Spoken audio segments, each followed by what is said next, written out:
What's up, everybody at home? It's Ryan Nelson, and welcome to the Ryan Nelson Show. Now, today's guest is all the way from Milwaukee / Indiana. She goes by the name of Liah B.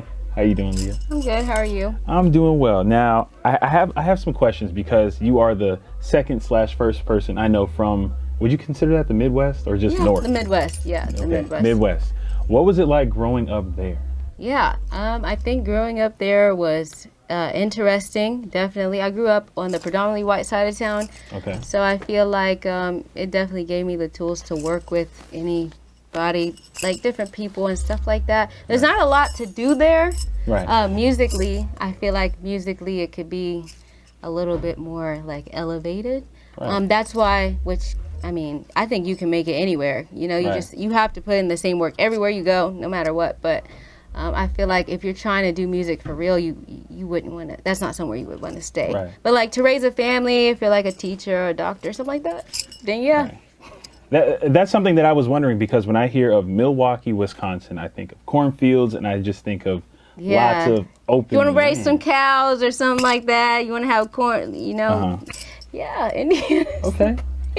Okay, and that leads me to ask, how did the great people at Acoustic Music find you? Because I feel like, again, Wisconsin is, I don't know what's out there other than you. So I just normally say, honestly, like I'm from Naptown because I was only raised in Milwaukee, and then I left, and then I was born there, and then I was raised in Indiana. So, what was the question? I forgot. How did the great people at Acoustic Music find you? Yeah, so I was actually living in Atlanta when they found me, and it was actually on Clubhouse. So Shout out to Clubhouse. Yeah, shout out to Clubhouse, because it started getting kind of crazy, like people. But when it first started, it was actually, and I didn't even know, like when it happened. I had moved to Atlanta because I was still trying to, I was doing my thing, working, trying to make everything work out, and I feel like I said, God knows what you need, like for real. So when I went there, I was like there, like trying like to do what I had to do. I was getting in rooms because you need to know people and all that. But like the whole time, Jamar Gale, that's my manager. Okay. He was trying to like tell me like, Liah, I'm trying to manage you. Like I'm trying to manage you. Yeah, and the whole time I was still like, I'm in Atlanta, I'm doing my thing, like. But I feel like that shows you like sometimes you have to stop. Like it's your blessing can be right there in front of you. You know what I mean? So, yeah.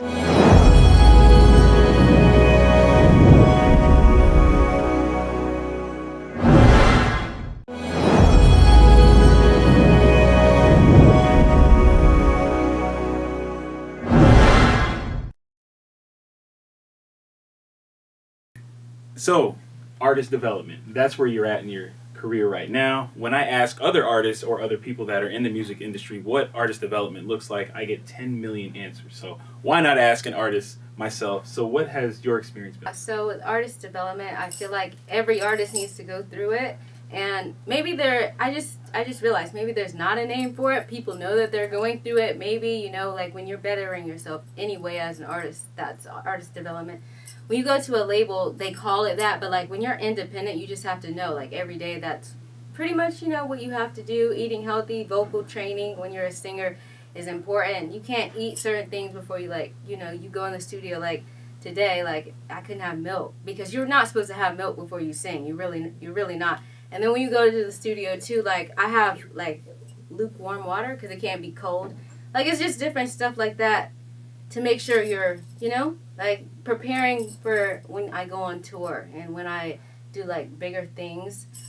So pretty much that's what artist development is. Thank you for that wonderful definition. Now, I also do have to ask, when I hear you, it's really, really hard to pinpoint, hey, she sounds like this, you sound like that. Who influenced you to get started? So when I first started singing, I wasn't able to listen to R&B at all because my stepdad was a pastor. So like it just literally had to be gospel. So I had to learn over time, about who Lauryn Hill was and who Diana Ross was. Like I didn't know who these people were at all. So I just had to learn myself. So when I did, Lauryn Hill was like a big one. I just feel like you just turn her music on and it's like magic, I want my music to feel like that, but I know it's like a new day. So I feel like her is the perfect example of that because she's still mainstream and she's a today singer, but Right. like I feel like we still feel like the magic in her music. Like we can Yeah. tell she's a musician. So And your latest single, Don't Ever. I was listening to it and I'm like, oh, this is kind of deep. Is there a story behind this that we can hear? so when I make music, I make it from other people's perspective, what they've been through, but also what I've been through. And I just feel like I want to have a variety of music. I don't want to just talk about being heartbroken and Right. sad. Like I can make Adele kind of, you know, R&B Right. too, but I also want to make stuff that's like upbeat. Like I feel like Sierra and like Kalani make music, you know what I mean, that is more upbeat too. So yeah, with Don't Ever, I just wanted to have fun, and pretty much that's where that was inspired from.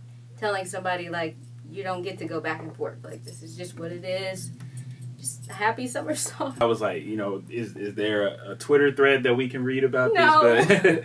But that's what I was thinking. So after Don't Ever, what can we expect? I have on May 28th, my next single called From the Jump is going to be dropping. So please look out for that. And then the video will be shortly following after that. So yeah, that's next. From the Jump. From the Jump. And that song is talking about like, it's funny, my last one, Don't Ever, was like, stay away from me, we're done. Yeah. And then From the Jump is like, I knew like right when I met you, like, it was. So I think people will really like this one. Okay. And before we go, is there anything that you would like to say to your listeners? Yeah, I would just say keep going, whatever you're doing. You gotta just keep going at it. And when times get hard, you just gotta remember why you're doing it, because you can't expect to get anything in life if you don't put the work in. So. Absolutely.